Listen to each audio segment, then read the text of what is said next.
जो मेरा रोजाना मजाक उड़ाया करते थे वही आज हमदर्द बने बैठे हैं मेरे ही दुश्मन आज खास बने बैठे हैं मेरे ही दुश्मन आज खास बने बैठे हैं मेरे। ये जो लाइन है ये तैयबा बमूबा पर भाई साहब फुल्ली फिट होती है और इसको मैंने तैयबा बमूबा के लिए लिखा भी है। वो भाई साहब कैप्टन जिस पर हमेशा साउथ अफ्रीका के नेतृत्व करने के लिए यही आरोप लगा, यही डेलीगेशन लगा कि तैयबा बमूबा की तो टीम में जगह ही नहीं बनती है। भाई साहब आरक्षण की वजह से बमूबा टीम में है, नहीं इनका एज द प्लेयर भी टीम में कोई रोल नहीं बनता है। लेकिन आज भाई साहब उसी बमूबा ने अपनी कैप्टेंसी से प्रूव कर दिया, अपने बल्ले से प्रूव कर दिया कि भाई साहब जो रोजाना हमको हेट करते थे, जो हमारे हेटर्स हैं, आज वो हमारे हेटर्स नहीं रहेंगे। अब उनको किसी और को हेट करने के लिए ढूंढना होगा, क्योंकि बमूबा ने भाई साहब साउथ अफ्रीका के 100 सालों के इतिहास में ऐसा स्वर्णिम अक्षर में अपना साउथ अफ्रीका की हिस्ट्री में नाम लिखवा दिया है जो शायद आज तक कोई कैप्टन नहीं कर पाया। बमूबा ने 100 सालों के इतिहास में कोई ऐसी भाई साहब ट्रॉफी वर्ल्ड लेवल की साउथ अफ्रीका टीम को जितवाई है जो एबी डिविलियर्स नहीं कर पाए, स्मिथ नहीं कर पाए, कैरी क्रिस्टन नहीं कर पाए, हाशिम अमला जैसा भाई साहब प्लेयर नहीं कर पाया, फैफ डू प्लेसिस नहीं कर पाए और भी तमाम खिलाड़ी नहीं कर पाए। आज उसको भाई साहब बमूबा साहब ने कर दिया।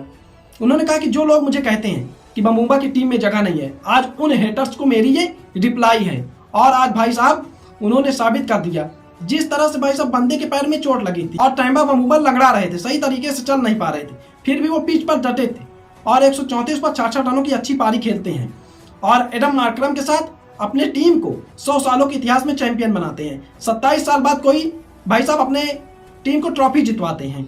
आज उन्होंने सभी हेटर्स को कह दिया है कि भाई साहब लॉर्ड है मैं। हाँ भाई साहब बेस्ट कैप्टन, वर्ल्ड का बेस्ट कैप्टन है तैयबा बमूबा, ये कहना गलत नहीं होगा, क्योंकि भाई साहब उन्होंने जो परफॉर्मेंस की है, क्योंकि उनके सामने कोई छोटी मोटी टीम नहीं थी, ऑस्ट्रेलिया जैसी टीम थी जहां भाई साहब पैट कमिंस थे, हेजलवुड थे।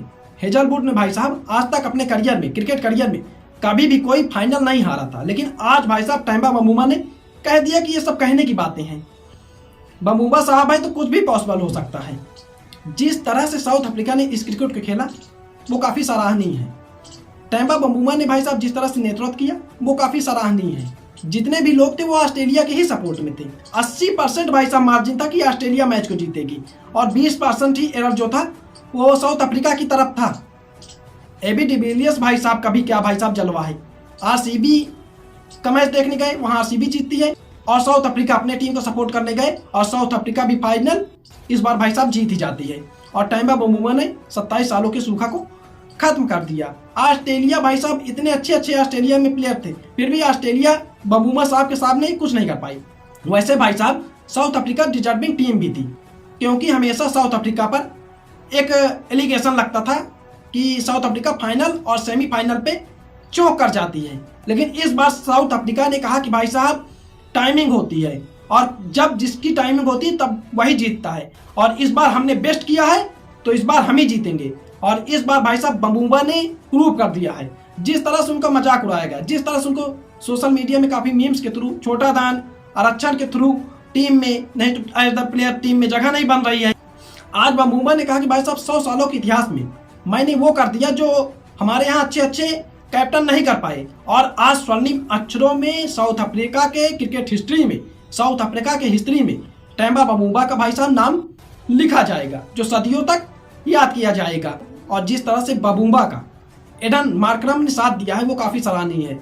सेकेंड पारी में जिस तरह से मार्करम ने ताबड़तोड़ बल्लेबाजी की है, उसने मैच को कहीं ना कहीं एक तरफा बना दिया था और कहीं भी ऐसा नहीं लगा कि साउथ अफ्रीका फीकी पड़ी हो ऑस्ट्रेलिया के सामने। और बड़े ही आसानी से इस मैच को, इस फाइनल को साउथ अफ्रीका ने अपने नाम कर लिया। तैयबा बमूबा का जो सेलिब्रेशन था वो भी काफ़ी अच्छा था। वो अपने बच्चे को लेकर के आते हैं और भाई साहब उसको ट्रॉफी देते हैं और उसके साथ सेलिब्रेशन करते हैं। उनकी जो भावनाएं थी वो बाहर आ रही थी, जो इमोशन था वो बाहर आ रहे थे, क्योंकि इतने अरसों बाद भाई साहब आप कोई वर्ल्ड लेवल की ट्रॉफी जीत रहे हैं जो आपके बड़े बड़े कैप्टन नहीं कर पाए, वो आप कर रहे हैं। आपको सदियों तक ट्रोल किया गया हो और फिर आप प्रूव कर रहे हो कि आप भाई साहब परफेक्ट कैप्टन हैं, आप परफेक्ट खिलाड़ी हैं, ना कि आपको आरक्षण के थ्रू टीम में जगह मिली है, आपकी जगह है, आप डिजर्व करते हैं। अंत में मैं वही कहना चाहूँगा बबूमा के लिए, जो रोजाना मेरा मजाक उड़ाया करते थे, वो आज हमदर्द बने बैठे हैं मेरे दुश्मन भी आज खास बने बैठे हैं मेरे दुश्मन भी आज खास बने बैठे हैं मेरे। वैसे बबूमा को लेकर के, साउथ अफ्रीका को लेकर के आप क्या सोचते हैं, कमेंट सेक्शन में ज़रूर बताएं। और हाँ भाई साहब, सपोर्ट जरूर करते जाइए, चैनल को सब्सक्राइब करते जाइए, जिससे मुझे भी मोटिवेशन मिले और मैं आप लोगों के लिए वीडियो लाता रहूँ।